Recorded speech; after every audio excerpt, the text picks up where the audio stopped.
पद्मनाभन साहब है, जो कि बहुत ही सीनियर फाइनेंशियल जर्नलिस्ट हैं। पद्मनाभन सर, बजट आपने सुना होगा, अब तक काफी कुछ पढ़ भी लिया होगा आपने। आपका सबसे बड़ा टेक अवे क्या है बजट से? लक्ष्मण, ये बजट का बारे में अगर हम बात करना चाहें, पहले इसकी बैकग्राउंड हमें देखना चाहिए। तो भारत की जो आर्थिक स्थिति है आज, इसको गोल्डीलॉक्स मोमेंट कहते हैं कि रिटेल इन्फ्लेशन जो है 2% के नीचे है, और ग्रोथ जो है 7% के ऊपर है। और भारत का ट्रेंड रेट ऑफ ग्रोथ अभी 7% है, पर 2 साल पहले 6.5% था। तो आर्थिक स्थिति मजबूत है, ग्लोबल अनसर्टेनिटी है, तो इसका संकट है, ये बैकड्रॉप रहा। तो मतलब ये पहले बजट है ये वित्त मंत्री का जो कि एक क्राइसिस मोड में नहीं प्रेजेंट हुआ है।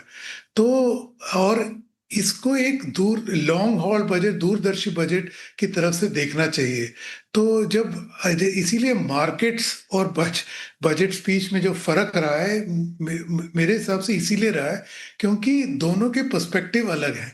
बजट का पर्सपेक्टिव लॉन्ग टर्म है, जैसे बाकी दोनों विशेषज्ञों ने कहा कि ये लंबा लॉन्ग व्यू है भारत के आर्थिक स्थिति का। और आखिरी में मैं ये कहूंगा कि पहले एक जमाना होता था कि बजट हमारे देश के इकोनॉमिक कैलेंडर में सबसे अहम और एक ही हिस्सा होता था। आज दुनिया बदल गई, भारत बदल गया, क्योंकि एक दिन नहीं, मतलब 24/7 एक तरीके से वित्त मंत्री जो भी है वित्त पॉलिसी टीम में हावी रहना पड़ता है, प्राइवेट सेक्टर को भी। तो इस स्थिति में बजट जो है एक बिल्डिंग ब्लॉक बन गया है, सोल बिल्डिंग ब्लॉक नहीं है। तो मैं ये पहली बार है कि एक बजट को देख रहा हूँ, एक तरीके से इसको एक रूटीन इवेंट की तरह किया है, लेकिन बहुत विजन दिया है। एंड ये विजन को हमें समझना चाहिए, जैसे विशेषज्ञों ने अभी लेकिन कहा एक विजन है जो आपने लॉन्ग बड़ा रेंज अच्छा विजन। कहा कि हाँ, अब हाँ बिल्कुल आपने सही कहा कि बजट एक रूटीन इवेंट के तौर पर है, विजन दिया है। इस विजन पे आगे चलकर पूरे साल भर इम्प्लीमेंटेशन हो, ये एक देखने वाली चीज होगी। तो बजट और बजट के बाद के जो सरकार के एक्शन होंगे उस पर नजर रखनी होगी। लेकिन एक चीज जो आपने अनिल पद्मनाभन साहब कहा वो बड़ा इंटरेस्टिंग है कि ये बहुत लंबे समय बाद ऐसा हुआ है कि बजट क्राइसिस मोमेंट में पेश नहीं किया गया। क्राइसिस है लेकिन ग्लोबल क्राइसिस है। तो ये एक तरह से अपॉर्चुनिटी भी थी सरकार के लिए, वित्त मंत्री के लिए, कि कितना आगे बढ़कर फ्रंट पे जाकर के, फ्रंट फुट पे जाके बैटिंग यहां पर करे। सिद्धार्थ सान्याल साहब, ये कितना बैटिंग करते दिखी फ्रंट फुट पे जाके, मौजूदा हालात का फायदा उठाते वित्त मंत्री बजट में? आई थिंक काफी दूर तक फ्रंट फुट में गए हैं, लेकिन क्रीज छोड़ के एकदम लापरवाह आगे नहीं गए हैं, जो बहुत जरूरी था।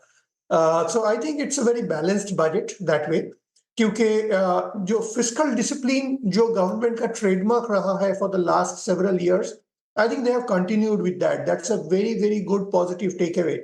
जो 4.4% ऑफ जीडीपी का जो कमिटमेंट था, ये difficult year in a sense, क्योंकि ये ईयर में गवर्नमेंट काफी ज्यादा टैक्स रिलीफ दिया था, इनकम टैक्स में, जीएसटी में, बट आफ्टर दैट गवर्नमेंट वो फर्स्ट ऑफ ऑल वो 4.4% का टारगेट मीट कर रहा है।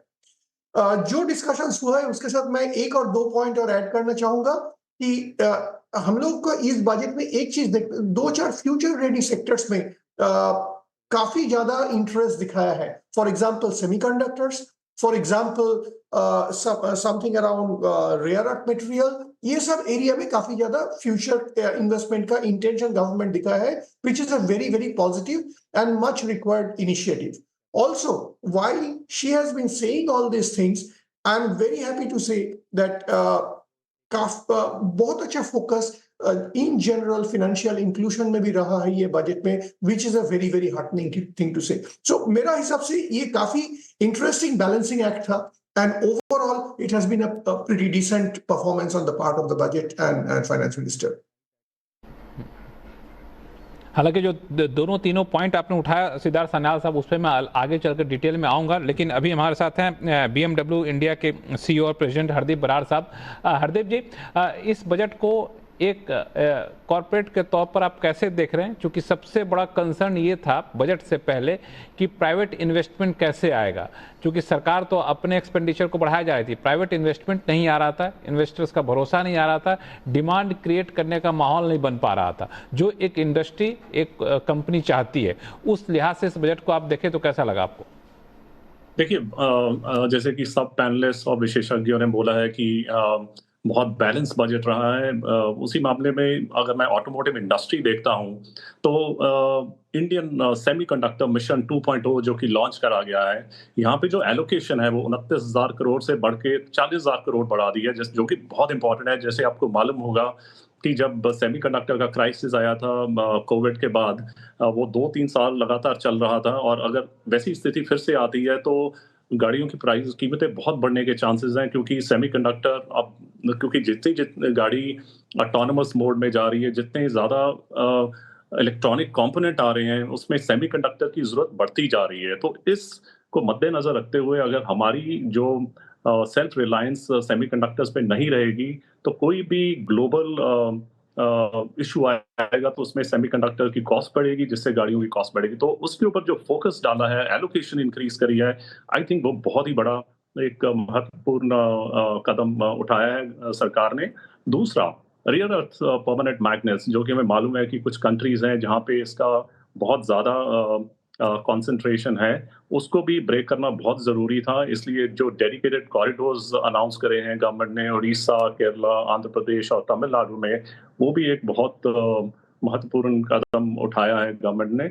इससे हमारी जो इंपोर्ट डिपेंडेंस है वो भी बहुत कम होगी, और जो मिनरल रिच स्टेट्स हैं उसके लिए भी बहुत फ़ायदा होगा। तो ये दो बड़े कदम हैं। इसके अलावा इलेक्ट्रिक व्हीकल्स को लेके भारत में अभी भी आप देखोगे कि 4.5% का ही पेनिट्रेशन है, जबकि अगर हम चाइना में देखते हैं इलेक्ट्रिक व्हीकल्स 40% तक पहुंच चुके हैं।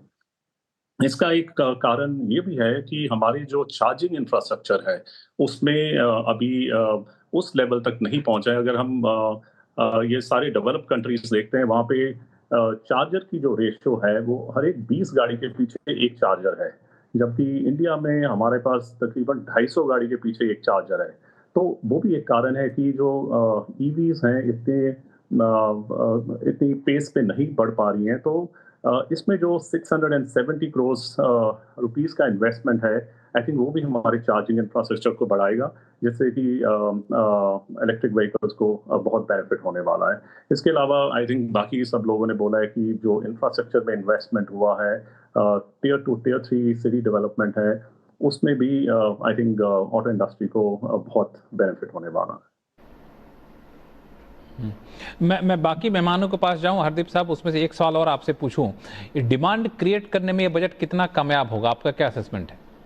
देखिए, डिमांड के लिए ऑलरेडी गवर्नमेंट ने लास्ट ईयर 2 बहुत बड़े स्टेप्स लिए थे, तो हम ये नहीं एक्सपेक्ट कर सकते कि गवर्नमेंट हर साल कुछ नया लेके आएंगी। जैसे लास्ट ईयर इनकम टैक्स में रिबेट दिया था, तो उसका इम्प्लीमेंटेशन इस बार होगा। आई थिंक वो उसने ऑलरेडी काफ़ी बेनिफिट दिया है, बट उससे ज़्यादा बेनिफिट जो लास्ट ईयर गवर्नमेंट ने जीएसटी रिडक्शन करा था, जिसमें गाड़ियों की कई जगह कीमत तकरीबन 33% से 18-15% रिडक्शन हुआ है, कुछ गाड़ियों में 8 से 10% हुआ है। उसने ऑलरेडी काफ़ी डिमांड फ्यूल करा है। अगर मैं आंकड़ों से बात करता हूँ तो जनवरी टू अगस्त लास्ट ईयर ऑटो इंडस्ट्री सिर्फ 2% पे ग्रो कर रहा था, और सितंबर टू दिसंबर में उसने 20% ग्रोथ शो करा, जिसके कारण की ओवरऑल ग्रोथ पूरे कैलेंडर ईयर का तकरीबन 9 से 10% रहा है। तो ये दो बहुत बड़े जो कदम उठाए हैं सरकार ने, आई थिंक हम उम्मीद नहीं कर सकते कि इसके और बेनिफिट्स आएंगे। तो ऑटो इंडस्ट्री ने बाउंस बैक करा है जीएसटी रिडक्शन के बाद।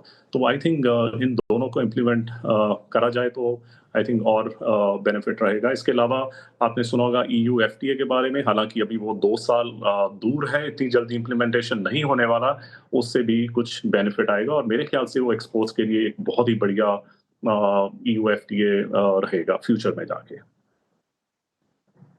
ये जो आपने पॉइंट उठाया, ये एक बड़ा चैलेंज कह लें या फिर अपॉर्चुनिटी कह लें।